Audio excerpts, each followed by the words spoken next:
to have Les and Bo to come along and talk about it as well, because they've been a real part of the journey for me.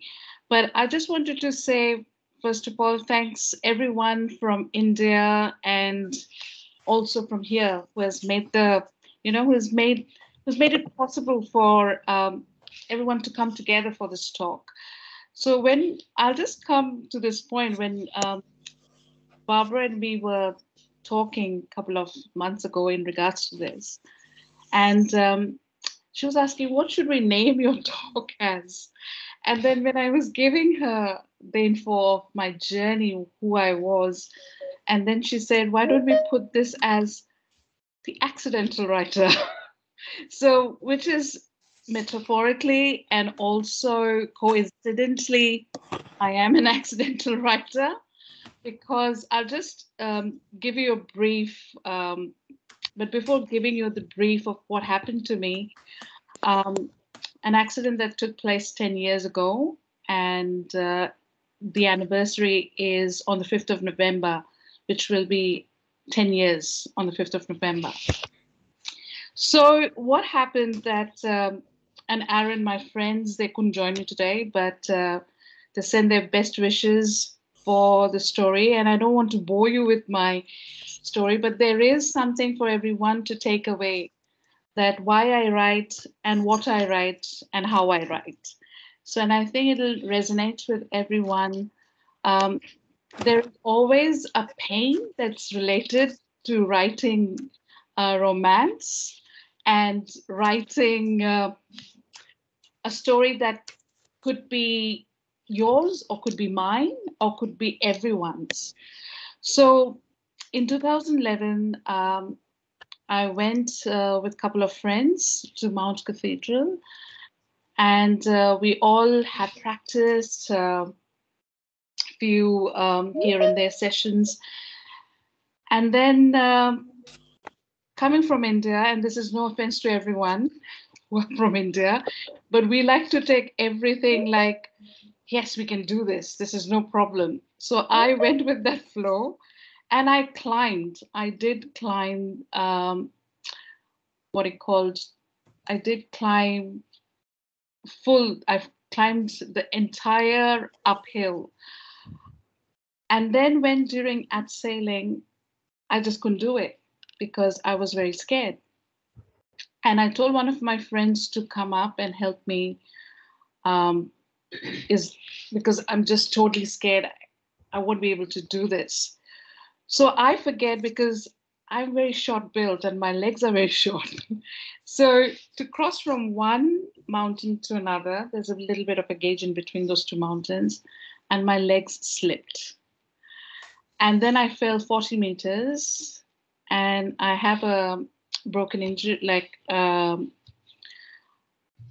okay, and like I have a broken skull, which is an acquired brain injury. And a lot of people think that, well, you know, I don't want to talk about more of why I had that accident, how I had that accident, but it's very important for me to talk about it because it will give a light to what I'm right today. And I could be perfectly normal in front of you, but I'm not, because there are certain things that over the years, there were many challenges that I had after the accident. I couldn't keep a job. Um, I couldn't do uh, proper understanding of people. I would always acknowledge that I've understood everything, but I didn't. So, in complete denial. So, I was in complete denial of the situation that I was in. So, things went on. I went for a rehab for 9 months. Then, when you're young, you just want to have an income, like most people. Get into job, not understanding what's happening to you, which I did. But the turning point in my life was in 2016 when I was close to becoming homeless, and my mental health had taken to that toll where I didn't understand what was happening. I lost my father in that process. And at that point of time, I was walking in Melbourne and completely forgot where I was for a good 2 minutes. And I knew that something was not right. And I went back to my neurosurgeon. And then when I came to know that I have a ailment, or I don't like to use the word disability, but it comes out, a cognitive disability.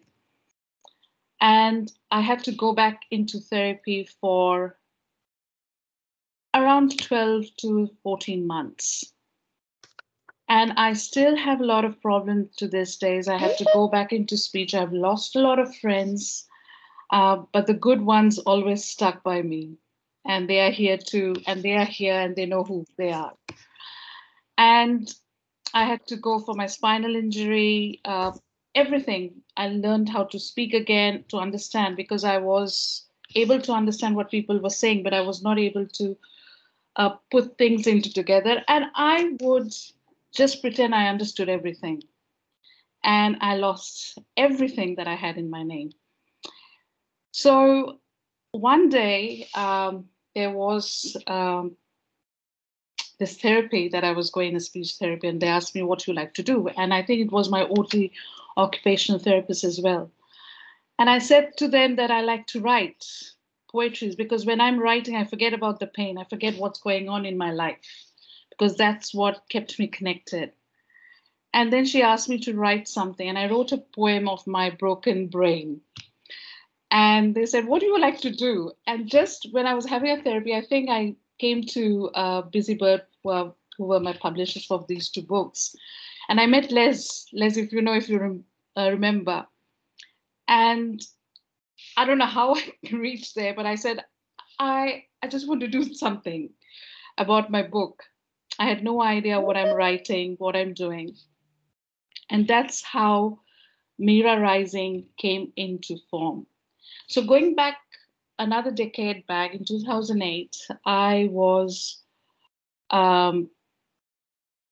working in a bank, and I was bored. I didn't like what I was doing.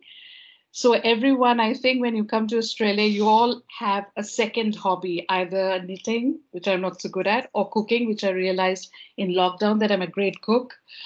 And so that what happened. And in 2008, I, under the mentorship of Rosalie Ham, who's the author of Dressmaker, I started doing a small course, a creative writing course. And I started writing a story called Rosemary's Retribution, which I wrote like for 5 pages and never looked at it until in 2017 or 18. And then I said, okay, let's do this. So this is all a process of my therapy. And that's how I came to write. And I'm back into therapy again this year, because 2013 2020 has wrecked my mental status to a very different level. My anxiety was all off the charts. And then I just wanted to write. And Tony G, who's here, who's from Good Day Indian, the Indian Weekly, gave me an opportunity to write some features for him, which I did. And that was also part of me trying to keep away from my anxiety and try to keep focused, that I don't go into the dark dungeons which I had gone in 2016. Because when you're depressed, when you fight depression, you don't look anything. And there was a time that I was in a very bad state, that I didn't want to feel anything. I didn't want to see anything. I just wanted to go into the comfort of feeling numb. But then I think there is something called God, which pulled me together. And that's why I'm here today. And before I bore you with my story, I would just say one thing, that keep writing, keep believing in yourself. And I'll pass to my colleague, my esteemed colleague, Les and Bo, and later on to my agent who's all the way from India has joined. But I'll just give a brief introduction to Les. Now, Les Zig is the author of Just Another Week in Suburbia, August Falling. And he's also a writer and director behind the half-story satire mockumentary Little Diva Rising. He is an option screenwriter and has had a raft of unproduced screenplays and placed in over 70 competitions. His stories and articles have also been published extensively, a lifetime writer. Les has a love of storytelling and he has always wanted to tell stories. He's not only mentored me, but launched Mira Rising and also gave me a crash course in screenwriting before formally me going into RMIT to learn how to write a screenplay. And I think there's no better person than Les and Bo to explain you what are the importance of migrant stories. And Les, if you can take the huge weight off my shoulders and if you can take the room, I'll be most delighted. The room is all yours, Les.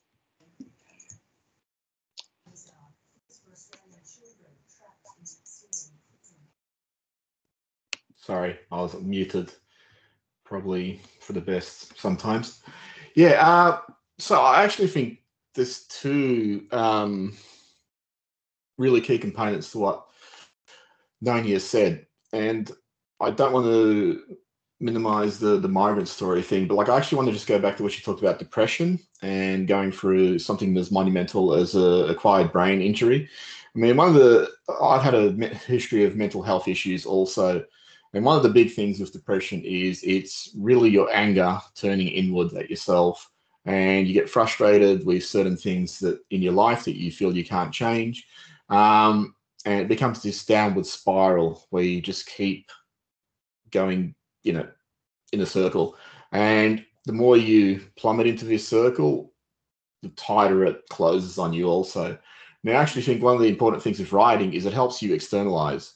So instead of projecting everything inward, you actually start to project everything outward, and actually it becomes very cathartic and helpful and therapeutic in terms of processing what you're going through.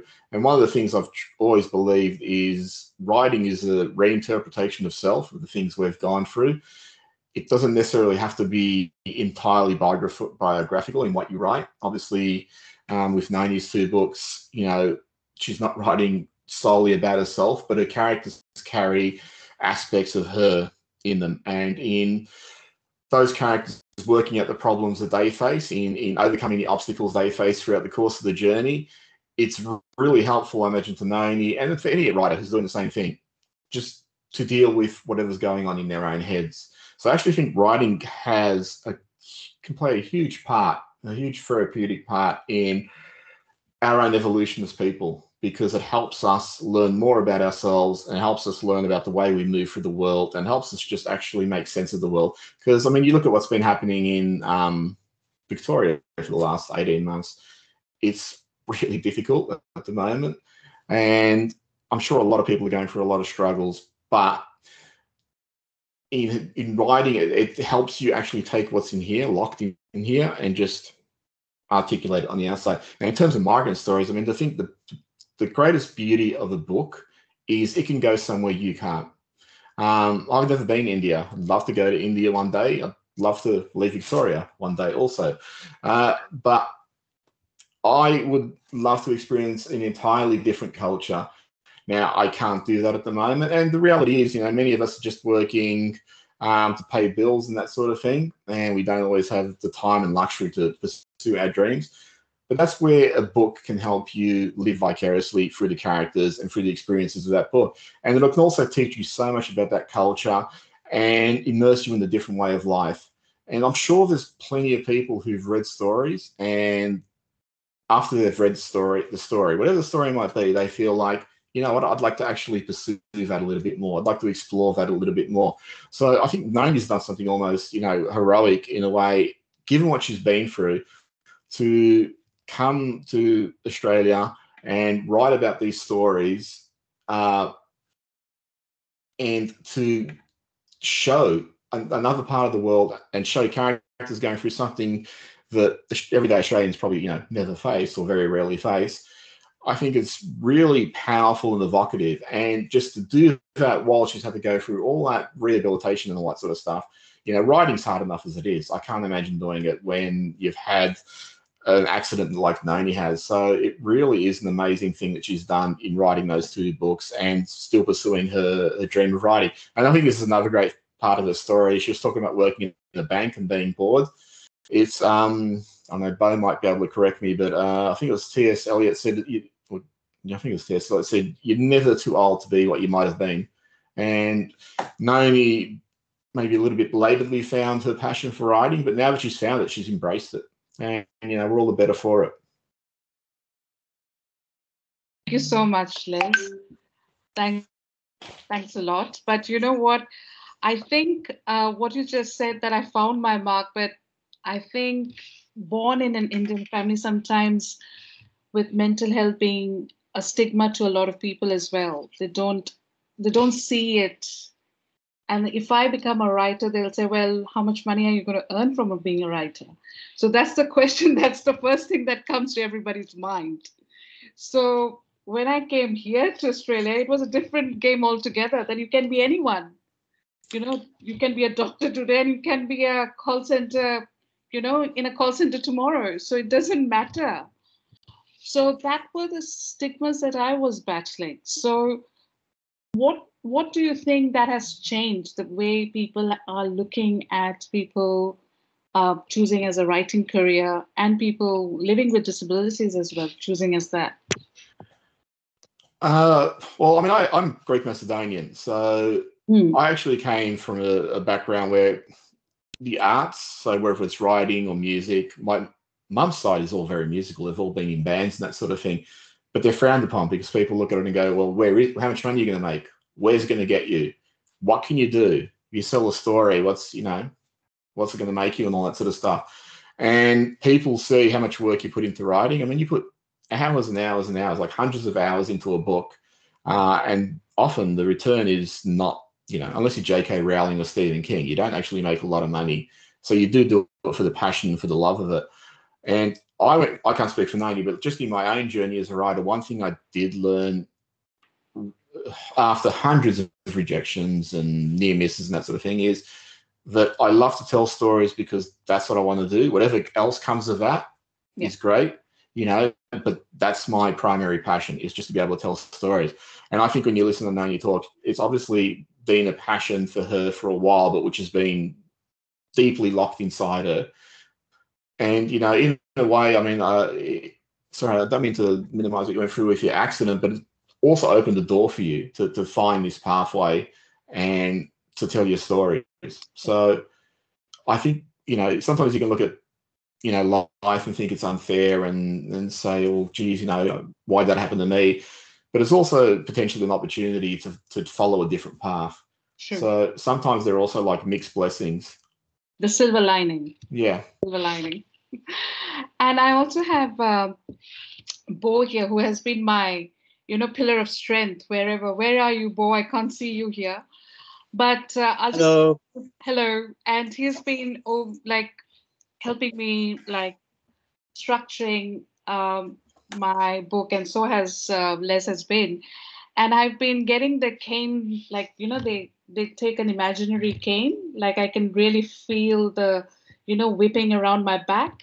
But Bo has been very gentle, not so much as Les. But I'll just quickly give a quick introduction of Bo, and then we'll take it from there.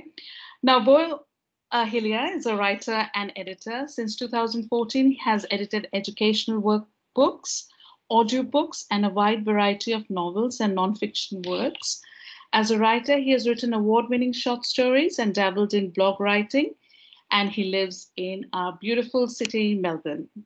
So off to you, Bo, about your journey with the accidental writer, which is me. What do you have to say, and the importance of migrant stories? Well, so I have a much less interesting background than Noni or Les. I am a fairly standard Australian, but I have edited a variety of books from other cultures and other experiences, not just from Noni, but also from some Greek writers, like Greek memoirs, Turkish. I've seen a couple of different cultures through the eyes of memoirs and through writing. And I think what draws me to those books is not necessarily the differences, but the similarities, in that when we talk about migrant writing, we're not always talking about the exotic and the new and the different, but we're talking about how, or at least we're interested in, how universal concepts and themes are translated through different people who have gone through different experiences. And that's kind of what's been very interesting about me editing Noni's work, where if we talk about the two main books that she's written respectively, Mira Rising and Rosemary's Retribution, it is interesting to see, and it was, we did, if I remember, we edited both those books in quite a close span of time. I think it was both those books in about a year or so. Yeah. The first one would have been maybe start of 2017. I think the Rosemary was at the end of that year. So we worked quite intensely across 12 months. And I think one of the main keystones of Noni's writing is that she takes broad, or to put it in a certain way, a broad concept like love or romance or belonging. She takes broad themes and explores them very thoroughly through multiple perspectives and multiple lenses as someone who is hopping across cultures. So it is about looking at love from the perspective of living in Australia, or looking at love from a perspective of living in India. So it's not necessarily the minutiae of the fact that Mira Rising happens to be a parallel of the story of Mirabai, or the fact that Rosemary's Retribution is set during the 1970s. Those are cultural touchstones. Like Rosemary's Retribution makes more sense when you know about incidents like the emergency. But the meat of the stories is not those historical or cultural minutiae. It's how universal themes are translated through the people that lived through those experiences. It's about how they experienced love, and it's how they experienced belonging, or a need for belonging. And I think that's one thing that Noni catches really well, that conversation to discover your own personal perspective in those themes. And you can feel Noni searching for those answers herself, and maybe even changing her answers from book to book in small and subtle ways, because everyone is on that learning experience, regardless of whether you are an Indian in Australia, or an Australian in India, or an Indian person in India. We are all asking the same questions about these universal themes, and we all have different answers based on our experiences. And I think that's the power of writing from migrants. It adds more ingredients to the melting pot, to put it in a crude analogy. And that's kind of what I've gotten the most from Noni's writing, the fact that it's usually the same themes, but they're always approached at in different ways. And that's the appeal of writing, to find that common ground between us and people who maybe we are still learning about, or maybe we feel like we could learn more from them, or whatever the case may be. It's just a case of that shared collective experience over things that we can relate to. Fantastic. That's great, because I think like it was very when I was writing these books, and when you were editing, it was kind of an educational journey for me as well, to touch base with my culture a bit and learn. And it was quite interesting to tell you about that as well. And then you're asking me questions, so that to and fro process also helped me understand my identity a bit as well. And that's what books does, don't you think? Well, yeah, the fact that we had that editor-author relationship means, of course, that we did have to talk about a variety of things and how these certain elements fit together. Like, do we want to talk about love in this respect here? Does that make sense in the wider context of the book, as well as making sense in the wider context of what you want to say? How does it fit in with other historical touchstones? And we have to educate each other on those sorts of things as well. True. Brilliant, brilliant.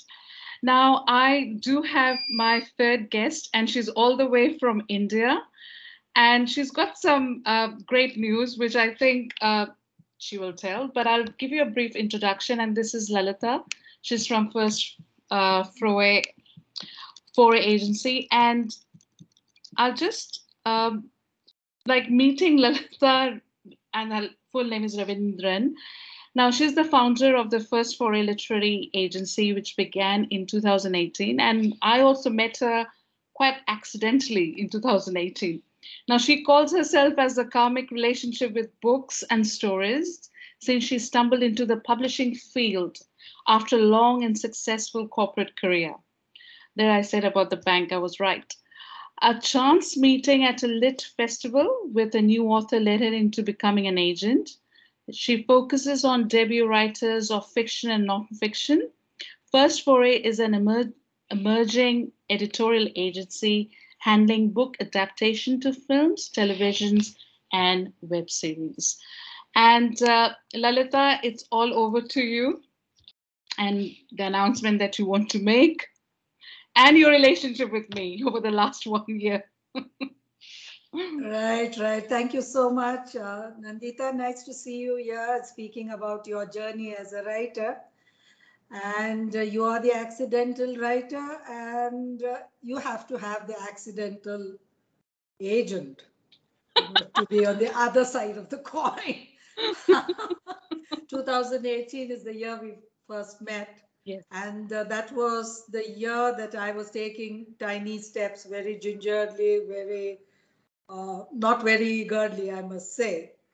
But then I got to visit Melbourne, and so my journey is chugging along. And today's title, Accident, I just looked up again once more the Oxford Dictionary, and it says it's an unfortunate incident that happens unexpectedly and unintentionally, typically resulting in damage or injury. So the title for this session couldn't have been more appropriate in the case of Nandita. For some, accidents are a good thing. Like in the case of most writers who become writers of repute accidentally. Nobody sets out to be, the writer to go to, and one thing leads to another, and what remains innate finds expression, I guess. For there is no certainty on what story will find favor among readers and definitely among publishers. Very difficult to predict what they will like and what they won't. I remember the day I first met Nandita at Breaking the Code Fest. They were a literary festival on a spring Melbourne day in 2018. I think almost around this time, the first week of October.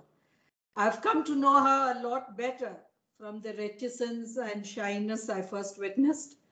And over the last year, we have spent hours chatting about aspects in her memoir, which she got to review and polish and have it ready for publishing.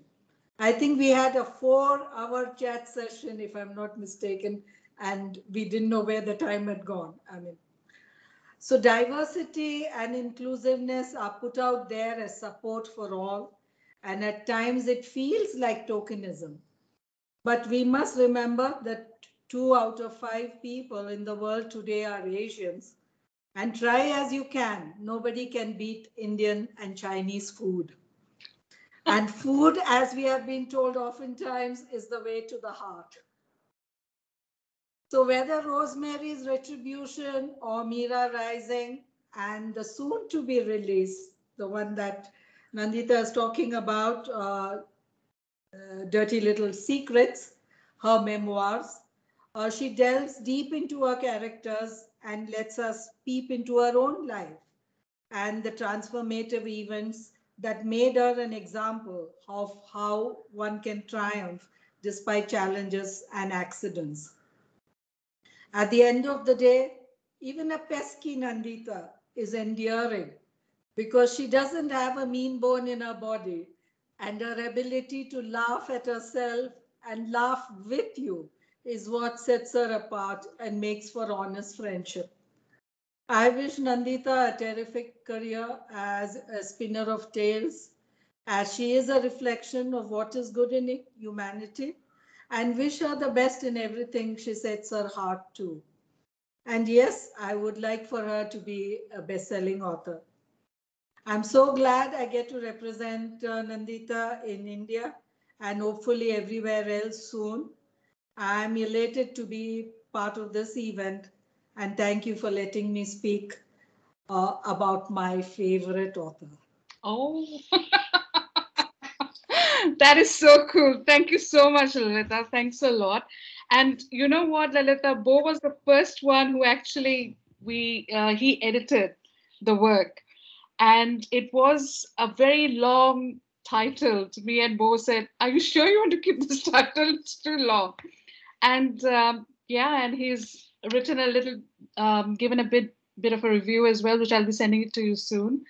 And yeah, that's Bo, if you would like to add a few things there, if you want to, in regards to the memoir of the accidental writer. Well, it's how much am I allowed to say? Is there like Not tape too over much. the Not manuscript too that I much. have to do not open until X date? Not too much, but you can somehow, but not too much. Or the trailer. Well, I mean, I obviously wrote the review, but you are very, you make yourself very vulnerable in that book, where you talk about not just the accident that you've already highlighted at the start of this presentation, but you talk about a few other things that contributed a lot to your mental state and what led you from Australia back to India and led you on your particular emotional journey at that time. And I personally admire that you're able to put that on the page and put it out there. I think that takes a lot of strength and courage.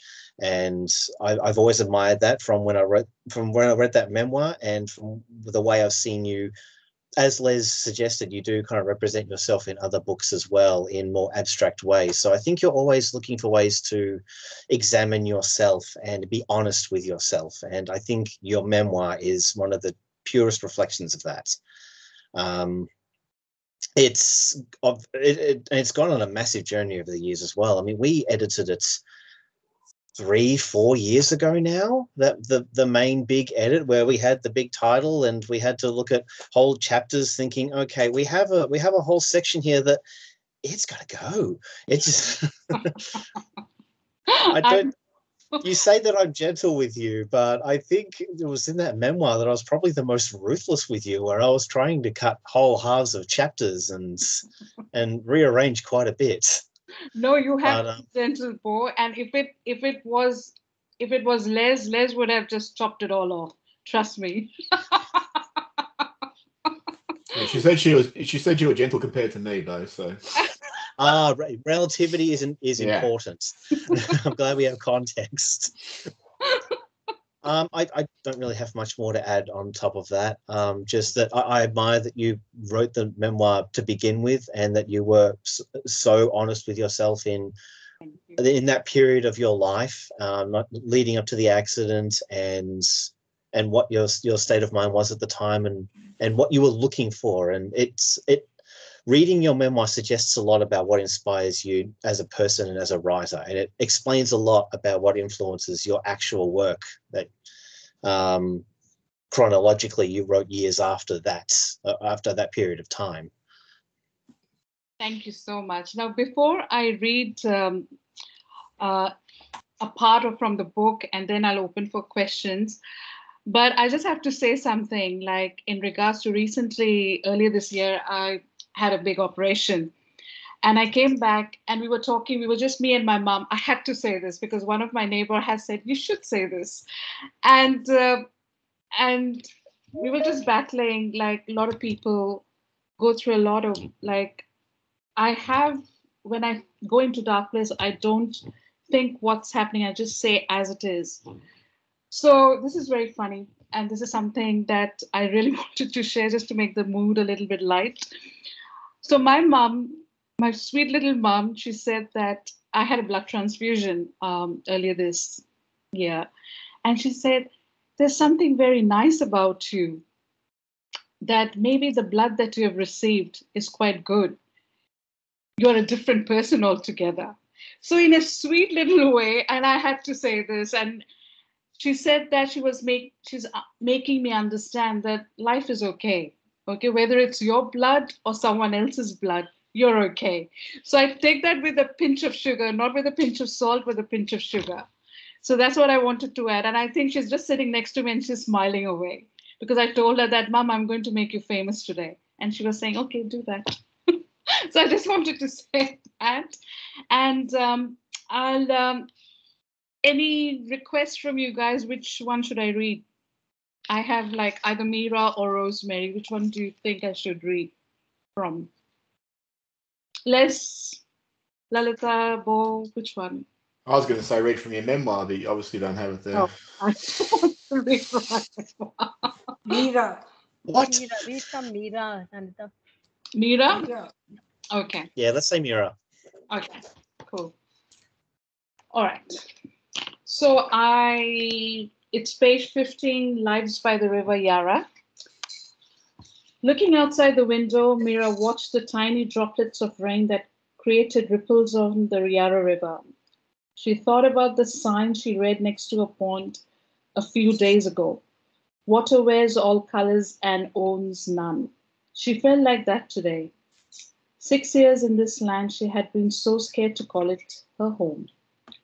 Now the doubt and fear had blossomed into trust, and appreciation of the city had grown deep within her. Today it was different. She was not only homesick, but had the urgency of belonging somewhere to someone. She felt lost, hopeless, and sad.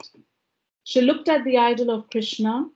Closing her eyes to a silent prayer, she whispered, I need a reason to be here, or a reason not to be here. Can't you see I have a feeling of helplessness? For a long time, Mira looked at the idol of Krishna. Then, taking her umbrella, she slowly made her way to the door to begin her day. That's it. That's all I have.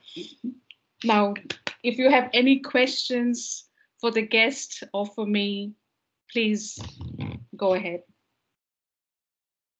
Oh, Nandita. Yes. I have a question from Emma. Can Yes. you briefly talk about your writing process, how much you plan the narrative, themes, outline of the book beforehand, and how much does it evolve as you write? That's a good question, Emma. Now, can you repeat the first part of it again? It's in the chat, Nandita, so you can see it. Yeah. Yep. So can you briefly talk about your writing process? How much you plan? Look, like I'll just walk and then there will be this idea that'll come to me. And I'll quickly, because I always forget things, I've got a short-term memory. So I'll always carry something where I'll record or I'll just write, just a piece, whatever comes in my mind before it catches to another thought. So I'll just keep that, maybe a character or something, and then I'll come back and I'll focus on it. And I'll see whether it's workable or not. Right now, I'm writing into another book, which is called The Extraordinary Mrs. Chatterjee. And I've written a few chapters on that. And it goes back into a Bengali lady going to Germany during the Nazis. So, and she makes this amazing chutney and all and becomes the extraordinary Mrs. Chatterjee during the 50s in India. So I first find the character and then the story. Sorry, I find first the character, then the story, and then I start writing. That's how it is, Emma. Thank you. Any other? I think I had a few questions. Someone has written for. That we've got a question in the chat from Vida. Mm-hmm. She says, I have to leave now to return. Sorry, question. Thank you for the review. It was very interesting to hear about your book. Oh, thank you. Thank you. I have a question for Les. Someone had written me earlier, and I think I've passed it on to you guys before. And I think it was what made you become a writer? I don't know. I've always actually wanted to write. So from about 10, 11, 12, I've always wanted to tell stories. J.R. Tolkien's Lord of the Rings, which sounds very cliche now, but I read that when I was about 11, and that to me was inspiring. It was like you make this entire world, this entire universe where characters act heroically. There's noble sacrifices, good versus evil. Just as a kid, that really motivated me. Okay. And there's another question that I have. I don't know if Rohit's in the room, and I think, Bo, you've answered this already, but wants to ask, what was it like working with the accidental writer? You've answered that already. To an extent, I probably have, but in terms of our working relationship, because it's not a past tense thing, we are still working together on mostly articles lately, but other things as well. And I think it's been nice that we've been able to build up this rapport over the years, where I have a quicker, more intuitive understanding of your writing and what you intend to say when maybe you haven't quite found the right words yet. And I think there's an increased confidence with us in that you feel more comfortable with me taking out an entire swathe of text, and that you may still necessarily question it or still want it back in, but there's a quicker understanding as to why I've made a change, or why in turn why I realized why you might be resistant to a certain change. I think we have a stronger rapport on that front of things, and it allows us to work on efficiently is a poor word, but work more effectively together, I think. So we do have that connection now in terms of being able to resonate with each other a little bit as a writer and as an editor. That's true. That's true. And I think there were some more questions. Barbara, if you can read some of the questions, I can't see them. That'd be terrific.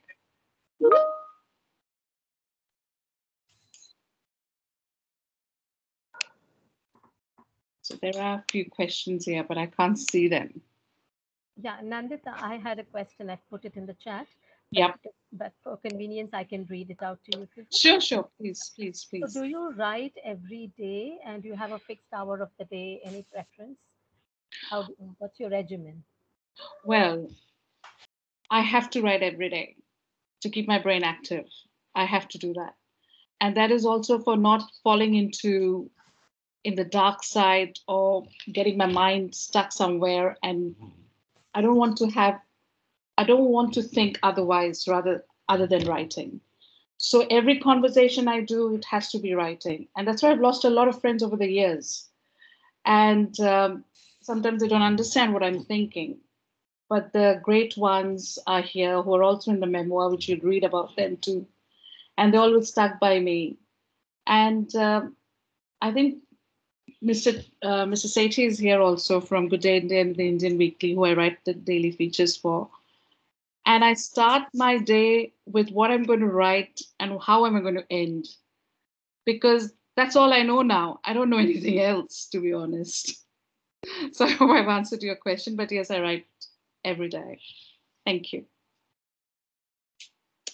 I think we've got a question here, Nandita. What are you working on right now, or are you having a break? Oh, what am I working on right now? I think me and Lalita are trying to get the book. I think Lalita is doing the most of the thing, but I'm writing the Extraordinary Mrs. Chatterjee. That's what I'm writing at the moment. So I've just written one chapter, so don't ask me what I'm writing. But also I'm a part of a Singlehood. We are doing it in India. We are doing an anthology of, I think, Lalita, if you can speak about that a little bit more. So we are writing on various aspects of being single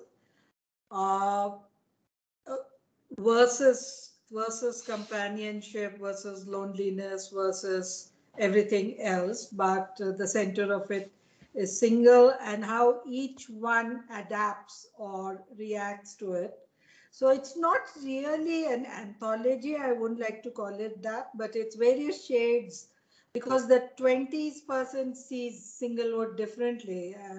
And somebody who's in beyond middle age or middle age looks at it very differently. And some people, are married, are surrounded by people, but they may or may not feel single. And so there are different aspects of that. We are sort of, coming close to writing a first draft of that book. So that, and Nandita is a contributor to that. I've got a question here for Les. I think someone sent it beforehand.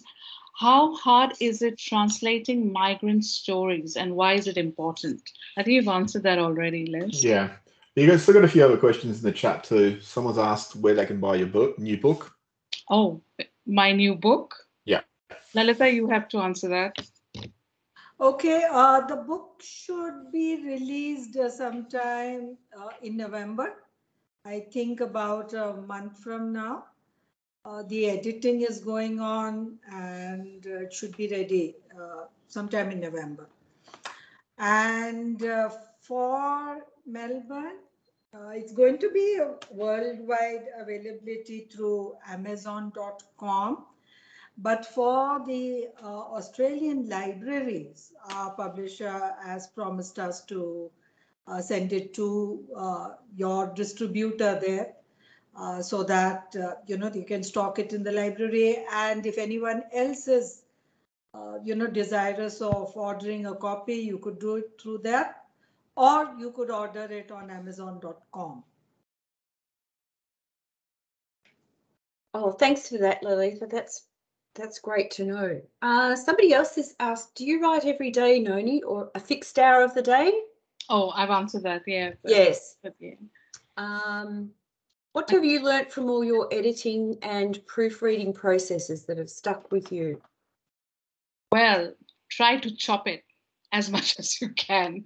Like you write, whatever you just write, but like the proofreading, what I've learned from both Les and Bo, and this is something very interesting that I've always carried on, that you write whatever is in your head, right? Whatever comes to you, just write. But please do read, and read. And and just cut, you don't need everything. I know when we're all trying to put everything there, a long backstory, which is not required. And over the years, I've learned to edit, minus, plus, edit. And knowing Les would just say, why is it there? And Bo will question me, is it important? Is it necessary? So over the years, I've learned to question myself that. So yeah, that's the biggest question. And I think, Les, you can answer, and Bo, you can answer on that as well. I think this is a question more of you than me, to be honest. So what is more necessary? Yeah, you take it, please. For me, it's just if you can cut something out and nobody notices it's missing, it doesn't need to be there. So a lot of times people like to put in extra details, whatever the case, but often it's unnecessary. And when you're writing early, it is just a spill of everything that's in your mind. And a lot of times that's unfocused and you're feeling your way through it yourself. But what you find when you're going over things is like, oh, I've got this big chunk of text, but I could say that in that much and it'll be a lot more powerful. So I always say writing is equally about rewriting. So yep. I always also look at it like the first draft is like a lump of clay, and then each revision you're trying to mold it more into the shape, more into the story that you're trying to get to. And then, your hope is by the time you're finished, it resembles the story you want. Sometimes you might not get it quite as well as you like, but that's the goal, is always to work toward that objective. I hope that answers. I have another question, Nandita. What is your top tip for budding writers? Oh, just write. Whatever comes to your head, just write. And don't have that fear that, oh my God, I'll be judged. What am I writing? How will people react to it?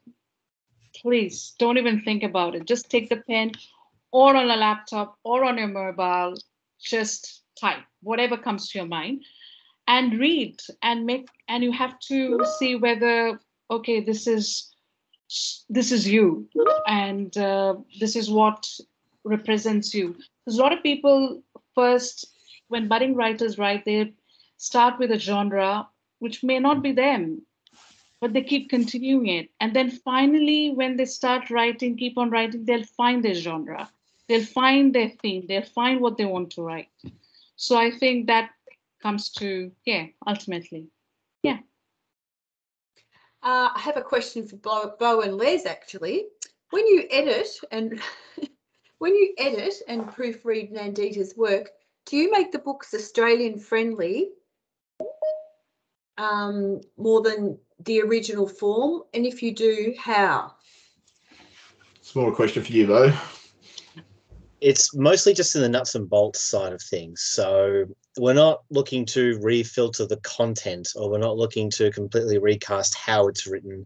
It's more just a case of spelling, presentation conventions, with these books which were edited through for Mirror Rising and Rosemary I'm talking about here, where they were edited through Busybird Publishing, which is an Australian independent publisher. So, of course, the style guide and the style recommendations and the conventions it follows are going to be Australian. And Mirror Rising and Rosemary's Retribution followed that in terms of just sticking by Australian spelling and Australian stylistic conventions for grammar and punctuation and what the case may be. Beyond that, not really. It's really just it's not really a case of, we don't have to change whole sections of text to make it more palatable for Australian readers. Not to that extent. It's really just a case of the technical side of things is more in line with the Australian market. Not really anything beyond that, with the way I edited them, at least. I mean, the other thing you might look at too is just elucidating on anything that might be very commonly known to an Indian market, but not to an Australian market. So, for example, if I was writing a book based in Victoria and I said we went to the MCG, most people are going to know went to the Melbourne Cricket Ground. If I try to sell that book in the US, nobody's going to know what I'm talking about. So I might just say, well, look, let's put a little bit of an explanation what that is, just so audiences who aren't familiar with it immediately have a frame of reference. So sometimes it's just providing a little bit of insight to readers who might not understand the story with that sort of familiarity. A little bit of It's mostly just a case of providing context to the story that's already there. Like, I think we did the same thing for Rosemary's Retribution, where I think we added a little bit more in terms of just explaining to the uninitiated what was the emergency. Because not everyone outside of India would know that. Yes, it's because the story was set during that 1975, and sure. Yeah. Can I add something to that? Yeah, go for it. I mean, I just wanted to say that we Indians have been reading all international fiction and non-fiction writers. Whether as children we have read Enid Blyton and Eating Scones when we hadn't seen or tasted it, but we learnt about it. And so has Salman Rushdie's works, Arundhati Roy's works, Vikram Seth's works, all of them Booker Prizes, Booker of Men Booker Prizes. They all write about India in their own way. And it is, if we are going to convert all stories to what we already know, what are we learning from these stories? Yes, I do agree with Les, in the sense that some context should be given. In today's time, it's very easy to find context. I mean, the world is really, really flat. There's access to it. Even in the 80s, Midnight's Children, I mean, it was all about India's partition, what families experience, with not so much as context. I mean, it wasn't needed because it's like Bo said, finally, it's all commonality. It's a human story. It's a human life. So I don't really, see that it should be too much change for each country, because that's how we learn, that's how we understand, and that's how we come to know that all of us are common. All of us have similarities around the world. I agree that. I definitely agree that. Hi, Thank you, Nandita. Lalita. I've just got a couple of questions from the audience here. Alwyn? Yes, I was wondering how long does it take from having the original idea to writing the final word on the page? Well, for me, because I was going into therapy, like I was in therapy for Mira Rising. So I was at that point of time, I was very close to God. And I was wanting to know, and God has been kind to me so far. But that kindness, that time, I was questioning it. So that idea came to me while meditating, or even while, like, what should I write? It was just like an inner voice that came, hey, as if God was speaking to me. So for me, that idea, then from slowly that idea built, okay, I have to write about a woman, but who? Who do I write about? So suddenly I think it was, I think it was during something, watching a television show when I was in India about Mirabai.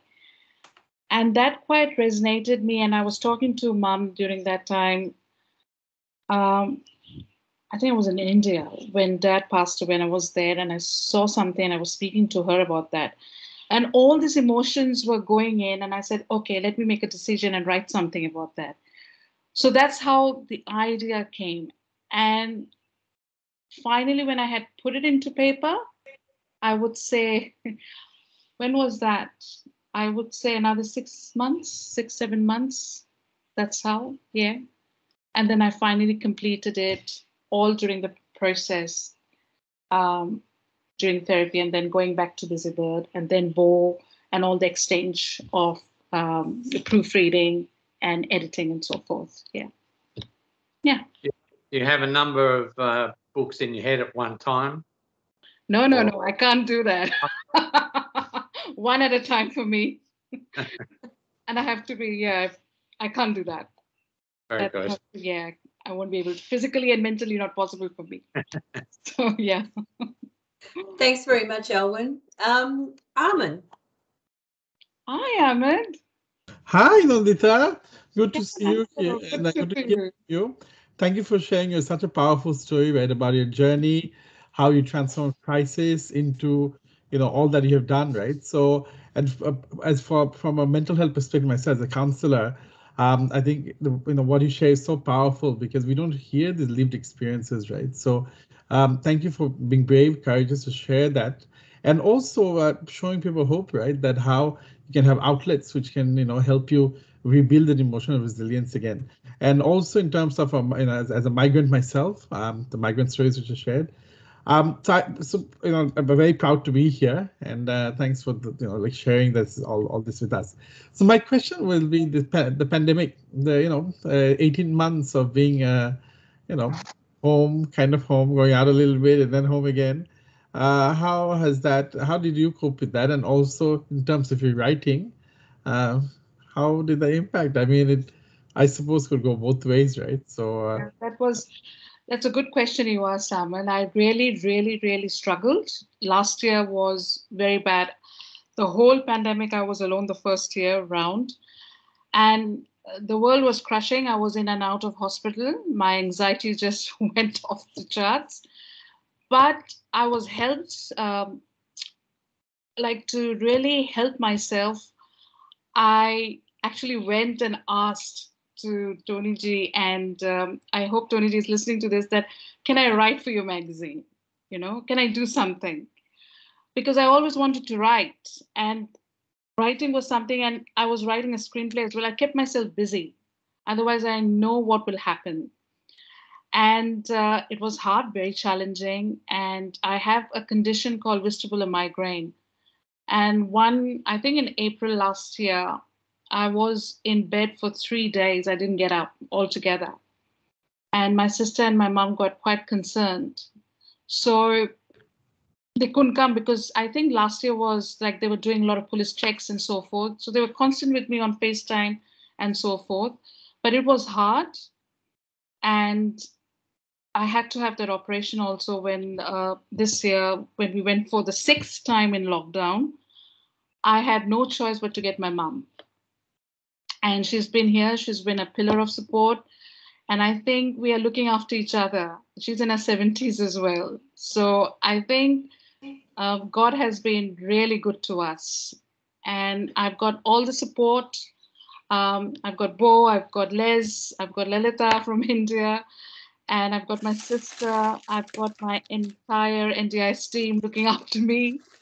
So with all the therapy, I've started my spinal therapy. My speech therapy is going to start soon.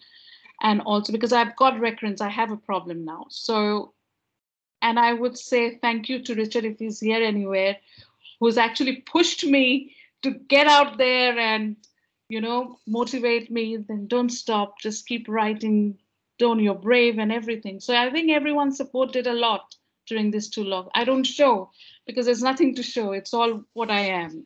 So I hope I've answered that, Aman. I hope.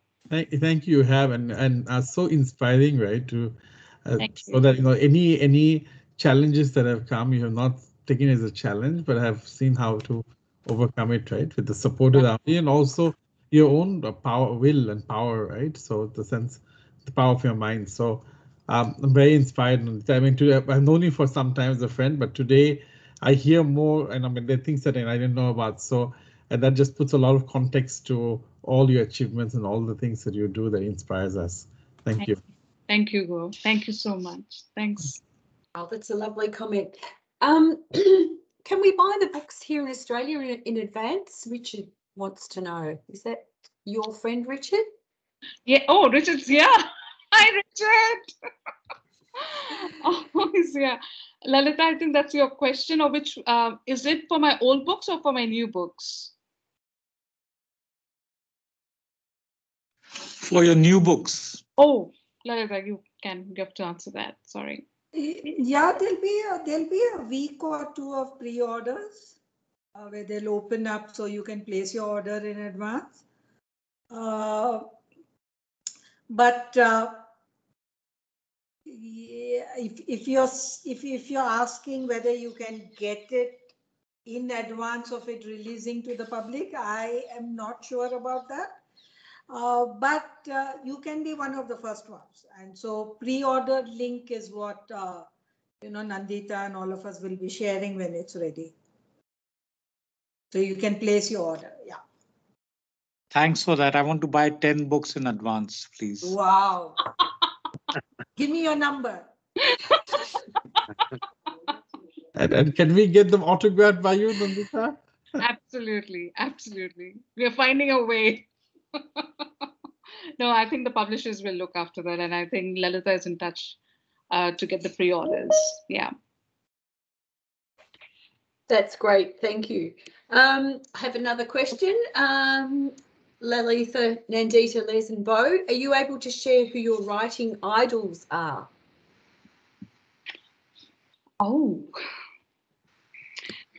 my writing idols for me is Ronington Mystery, The Fine Balance. And I also like Arundhati Roy. It's not partial or anything because she's a Bengali. I just love a book. Rest, Les? For me, well, when in my formative years, I was the same as Les in that I was a big Tolkien fan. He influenced my own. I aped Tolkien for years, and King, Tolkien and King. In more recent years, it's less particular writers and more particular books. I gravitate towards specific books.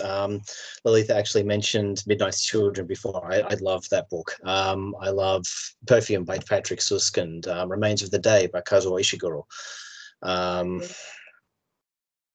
It's more specific books like that where something about it grabs me and it stays with me for years afterwards. Yeah, same is the case with me. I mean, growing up, we grew with a lot of British writers, writing for children, writing about their own life. And then we had as a teenager, right from Harold Robbins to Agatha Christie to Sidney Sheldon, Arthur Haley, the whole thing, Frederick Forsyth, all of that. And in the last 20 years, it's mostly like Bo said, a book, mostly biographies, autobiographies, mostly non-fiction, something on real events. I don't anymore read self-help books after I read a few of Deepak Chopra and The Secret and The Road Less Travel, because I think at 60 years old, I can write my own book on self-help and how to make, make a good life, rather than read somebody who hasn't really had all the challenges that I have had. And of late, in the last 2 years, especially in the last 1 year, I'm reading more of the manuscripts that come to me. They are predominantly first-time writers who are published 1 or 2 books. And I'm enjoying their writing because they are writing from fantasy, science fiction to non-fiction, or they are writing a fictional story based on, set in Afghanistan of the 50s and 70s, or, some other philosophical things that, that there is underlying within the characters, there is a story that you take away. And so if you ask me what I'm reading right now, it's mostly the manuscripts that come to me, or the books that are, I like to read it when it's already published and then I have the book in my hand to read. So that's what it is. And it's memoirs, it's, all kinds of things, not entirely Indian authors. I have several authors who are non-Indians from America, from Europe and other places. And so you read their stories, and that's where I am right now. Ah.